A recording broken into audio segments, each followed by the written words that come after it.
Bai, pena bat izan da ez, ilusio asko astorria, behan gixen partidu gogorra izango zela, eta preparatu hau, eta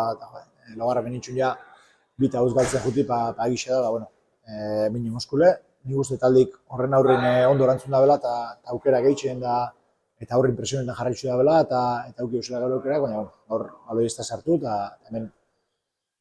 sartu nida irabazteko, eta guk ez dugu sartu, eta pena bat ez, azkenin, Kriston lanen da jokalarixek, soluzion duen bide lana gaitxik, baina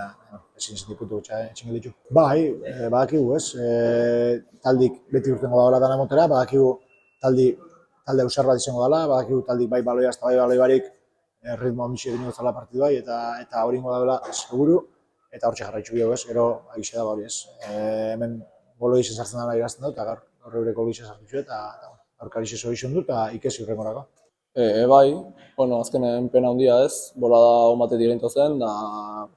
hasiera txar bat eduki dugu, eta ja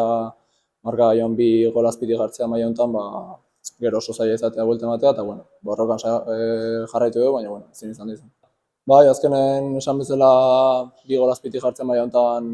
horri buelta ematea oso zaila da, eta bueno, nahiz eta taldea borrokan saiatu egon da bukara arte saiatu egon, ezin izan dizun. Bai, azkenen taldea konfiantza osoakin dago, indartsu gaude eta bueno, gogokin, hiru partido horiek aurrera ateratzeko. Bueno, un partido complicado para nosotros, ha sido, creo que los primeros 5 minutos nos han penalizado muchísimo,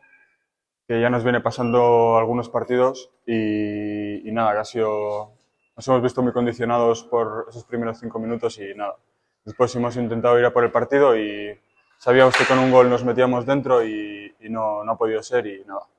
Una derrota, pero bueno, seguimos con la dinámica y ahora tenemos 3 partidos en una semana que son muy importantes. Así es, los primeros 5 minutos, como he dicho, han dictado mucho el partido y nos ha penalizado a la hora después de atacar porque ellos estaban más cerrados ya. Y nada, lo que digo, seguir adelante, creo que venimos en buena dinámica, tenemos que seguir